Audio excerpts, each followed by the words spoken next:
Demon Slayer Season 2, Episode 7, Set Your Heart Ablaze, is now in the books. The final confrontation between Akaza and Rengoku comes to a conclusion. The whole arc, Mugen Train arc, comes to a conclusion with this episode. So let me know in the comments below, what do you guys think of this episode? Did you love it? Did you hate it? What did you think of the Mugen Train arc altogether? Did you love it? Or did you hate it? Smash it in the comments below. Let's get a discussion going. But remember to be respectful. It is all opinion-based. We all see it differently and we all view it differently and we all like different things. So don't hate everyone. Smash that like button, click subscribe, and let's jump straight into this review of Set Your Heart Ablaze, Episode 7.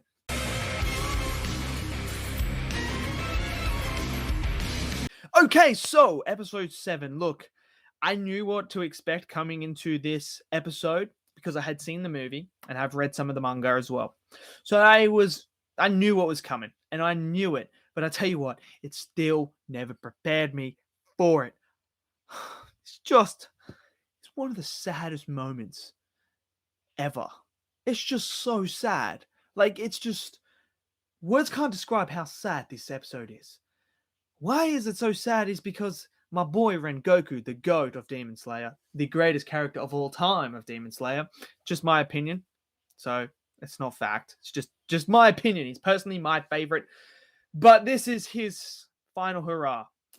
And it starts off by where it left off last episode, where he's basically dead. He really is. He's just all messed up.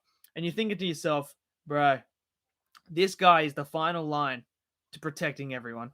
If Akaza kills this guy right now, that's it. It's game over. Like, if Rengoku doesn't find a way to take Akaza out, Akaza's going to kill everyone.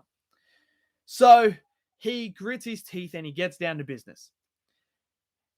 As you can see the shot here, Rengoku creates aura that Akaza can see and boom, puts it upon him. And Akaza even commends him for the mental strength and commends him on how strong his aura is despite all the injuries.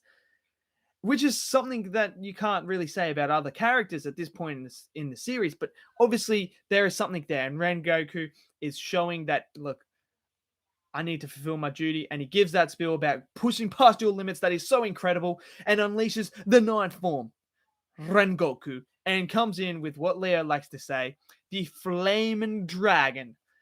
Akaza comes in with his Blood Demon art and they clash. And you're thinking to yourself, this is it. This is the final clash. Whoever comes out on top of this clash is winning this battle. So we get this beautiful animation sequence of them having close combat. The fire is around them. The oranges, the yellows, and the red just are absolutely gorgeous. Akaza is deflecting the blades throughout, but they're still obviously cutting through him. And then, boom, the big explosion happens as Rengoku comes back up. And Tanjiro and that are all sitting there watching. The fire disappears, everything disappears, and you see Akaza has impaled through the abdominal muscles poor Rengoku. He's just put it straight through his arm, straight through, coming out the other side. And you're thinking to yourself, bro, this is it. Rengoku's dead. Who's going to stop Akaza? Who is going to stop Akaza at this point? Akaza's going to kill them all. That's what I thought the first time I ever saw this. I was like, bro, my boy is in a lot of trouble here. And he's the last line of defense. He dies. Everyone else dies. That's what I was thinking at that moment. So I would imagine other people that haven't watched the movie or read the manga are thinking the exact same thing. Like, this guy's just, what now? Who's going to stop this guy? And Akaza tells him, don't die, man. You are one of the strong ones. You are one of the chosen ones. And Rengoku, after hearing you are one of the chosen ones and one of the strong ones, gets a flashback to his mother just before she died and when he was a kid. And we see where Rengoku got his beliefs from. And it's from his mother. His mother instills into him that he was given this God strength to protect everyone, to use it for good and not evil, not use it for selfish purposes. And it is just so good. And when she hugs him and says, I entrust everything to you. That line gets me every freaking time. I'm trying not to cry right now. It's that freaking good. That moment is so good. And Rengoku comes back. We come back to Rengoku right now with Akaza. Remembering that. Remembering what his mother instilled on him. Remembering what his beliefs are. What makes Rengoku tick. What is Rengoku's character. Never give up until I have fulfilled my duty. I will do everything I can. If it means I have to die doing this, I'm gonna do it. And what does he do? He grits his teeth again. He grabs his sword. He tenses up his abdominal muscles. And he comes in and he says, I am not giving up. And he comes through, boom, straight on Akaza's neck. Bam, straight in a little bit into his neck. And Akaza's shocked. He was just like, what is... Akaza must be thinking in his head, like, what the fuck is wrong with this guy? This guy, I've busted his eye. I have fucked up his internal organs. He comes back with me again. So I put my hand through him. And this guy still has the audacity to come in and continue fighting me and try to chop my head off. So he says, fuck this guy, comes around with another fist that's going to absolutely hit Rengoku in the face, and that's done. Rengoku comes back across and catches his hand before it hits him. And Akaza's like, what? He caught this at this point as well. And Akaza's like, what the fuck is going on? And he looks, and all he sees is the sun start to come up. Because remember, it's almost dawn. So the sun starts rising. And Akaza's thinking to himself, shit. He may not kill me by slicing my head off, but if I stay here any longer, that sun's going to kill me. So he's like, fuck this, I'm out of here.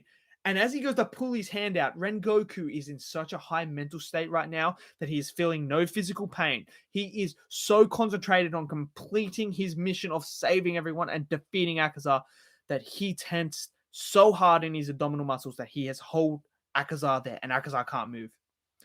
Tanjiro and Inosuke go in. Tanjiro's like, we have to help him. So as they jump in to help Rengoku defeat Akaza, Akaza does one thing that is the only option he has right now. He has to dismember himself. He rips his arms off. He rips from here off. Both of them. And all you see is Rengoku holding one arm and having the other arm in his abdominal muscles. And Akaza's like, I'm out of here, and bolts into the forest to get away from the sun. Tanjiro throws his sword at him, hits him, and gives this incredible monologue of about how Akaza's the coward and Rengoku won. He didn't let anyone die. He succeeded. We fight you during the nighttime when you have the advantage, and we still stand up and we still fight you, and this is why we are always the strongest. It's just an incredible monologue. It is fantastic, and it sets up brilliantly. It sets up a fantastic rivalry between Akaza and Tanjiro, which I'm super excited for. I cannot wait for that to come back around, if it ever does. If you've read the manga, you probably know what happens already. I'm excited they set that up brilliantly, because Tanjiro is sitting there on the sidelines, helpless. You ain't think you're going to let that happen again? No. He just watched Rengoku go all out and lose. He ain't standing on the sideline anymore. Tanjiro is coming in. Then Rengoku gives Tanjiro a big speech about seeing his family. He might have text in there from the previous Flame Hashiras and maybe more about the style that his father was using, and that this could be a key to unlocking something even greater than the current breathing techniques. Could that be? If you read the manga, you know what happens. So, I don't know. But Rengoku then does die as well, and he sees his mother one last time, and she says that she's proud of him. Rengoku tells the other ones that they are the future, that he accepts Nezuko as a Demon Slayer core member, which is huge, because if you guys have seen the final episode, you know that that's massive. And he says that he believes in all of them and that they're going to be great Hashiras moving forward. And it ends with the Hashiras finding out about his death. They're surprised as well. And now we set up the Red Light District, which I'm super excited for. So let me know in the comments below what you guys think of this episode. I absolutely loved it. I love the Mugen Train arc. It's my favorite. It's got my favorite character. It's just brilliant. Absolutely brilliant. So let me know in the comments below what you guys think. Did you love it? Did you hate it? Smash down in the comments below. Smash that like button for me. Click subscribe. And I'll see you all in the next video. Until then, stay safe. Peace out.